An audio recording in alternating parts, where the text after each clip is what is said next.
ప్రమాదాలు జరిగినప్పుడు హడావిడి చేయడం, ఆ తర్వాత చేతులు దులుపుకోవడం, ఇది హైదరాబాద్ లో మున్సిపల్ అధికారుల పనితీరు. వర్షాకాలం వచ్చిందంటే చాలు హైదరాబాద్ నగరంలో అన్ని సమస్యలే. ఏ నాలా పొంగుతుందో, ఏ రోడ్డు కుంగుతుందో, ఏ కాలనీలోకి వరద నీరు వస్తుందో, ఏ భవనం ఎప్పుడు కూలుతుందో తెలియని పరిస్థితి. రిటైనింగ్ వాళ్లు లేక నాలాల్లో ప్రజలు కొట్టుకుపోతున్నారు. తక్కువ సమయంలో భారీ వర్షాలు పడుతుండటంతో శిథిలావస్థకు చేరిన భవనాలపై చర్యలు అంతంత మాత్రంగానే ఉన్నాయి. హైదరాబాద్ నగరానికి పురాతన భవనాల రూపంలో పెను ప్రమాదం పొంచి ఉందా? జీహెచ్ఎంసీ అధికారులు, భవన యజమానుల తీరులో మార్పు రాకుంటే భారీ మూల్యం తప్పదా? చూద్దాం.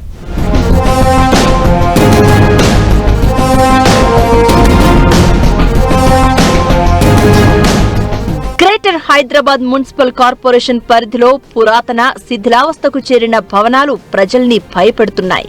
కాలం చెల్లిన భవనాలను తొలగించే బాధ్యత లోకల్ బాడీలదే. ఎక్కడైనా శిథిలావస్థకు చేరిన బిల్డింగ్స్ కనిపిస్తే యజమానులకు నోటీసులిచ్చి ఖాళీ చేయించాలి, లేదా మరమ్మతులతో పటిష్టం చేసేలా చూడాలి. ఒకవేళ శిథిల నిర్మాణాల యజమానులు స్పందించకుంటే ఆ నిర్మాణాన్ని కూల్చేసి అందుకైన ఖర్చు మొత్తం ఓనర్స్ నుంచే వసూలు చేయాలని మున్సిపల్ యాక్ట్ చెప్తుంది. ఇప్పుడు వర్షాకాలం వచ్చేసింది, కానీ గ్రేటర్ అధికారులు దీనిపై దృష్టి పెట్టడం లేదు.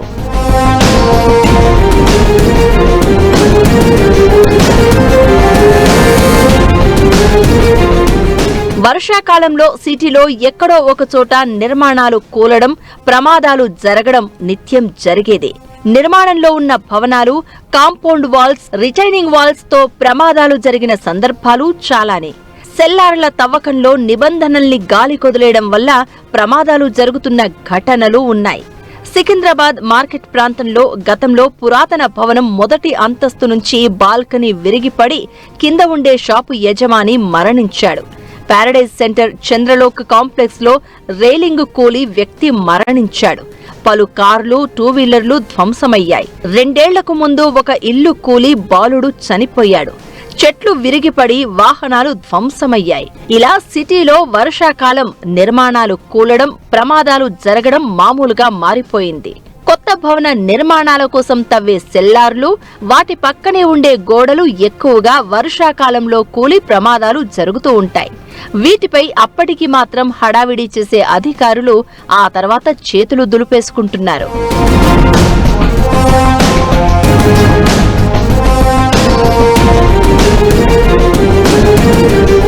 బేగం బజార్, గోషామహల్, కార్వాన్, చార్మినార్, సికింద్రాబాద్, మోండా మార్కెట్, అల్వాల్ ఈ ప్రాంతాల్లో శిథిలావస్థకు చేరిన నిర్మాణాలు చాలానే ఉన్నాయి. ఈ మధ్య సైబరాబాద్, మల్కాజ్గిరి మున్సిపల్ కార్పొరేషన్ పరిధిలో కొన్ని శిథిలావస్థకు చేరిన నిర్మాణాల్ని గుర్తించారు. ఇలా మొత్తంగా జీహెచ్ఎంసీ పరిధిలో 380 వరకు కూలిపోయేందుకు సిద్ధంగా ఉన్న భవనాలున్నాయి. ఇందులో అత్యధికంగా రాజేంద్రనగర్, సికింద్రాబాద్, శంషాబాద్, చార్మినార్ జోన్ల పరిధిలో ఉన్నాయి. వీటిలో ప్రమాదకరంగా ఉన్న వాటిపై చర్యలు తీసుకోవాలని జీహెచ్ఎంసీ టౌన్ ప్లానింగ్ అధికారుల్ని ఆదేశించింది. మల్కాజ్గిరి కార్పొరేషన్ పరిధిలో 168 శిథిల నిర్మాణాల్లో 16 నివాసయోగ్యం కాదని కూల్చేశారు. 48 నిర్మాణాల్ని ఖాళీ చేయించారు. 27 నిర్మాణాలను మరమ్మతులు చేయించారు. మిగిలిన 77 నిర్మాణాలపై చర్యలు తీసుకోవాలని జీహెచ్ఎంసీ అధికారులు చెప్తున్నారు. సైబరాబాద్ మున్సిపల్ కార్పొరేషన్ లోనూ శిథిల నిర్మాణాల గుర్తింపు వేగంగా జరుగుతోంది. హైడ్రా ఉన్నతాధికారుల సమావేశంలో కూడా దీనిపై ప్రత్యేకంగా చర్చ జరిగింది.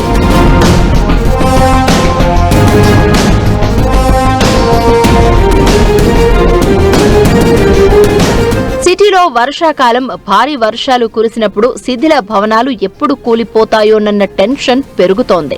చాలా వరకు కాలం చెల్లిన బిల్డింగ్స్ అన్నీ ప్రధాన మార్గాలు, మార్కెట్లు లాంటి రద్దీ ప్రదేశాల్లో ఉన్నాయి.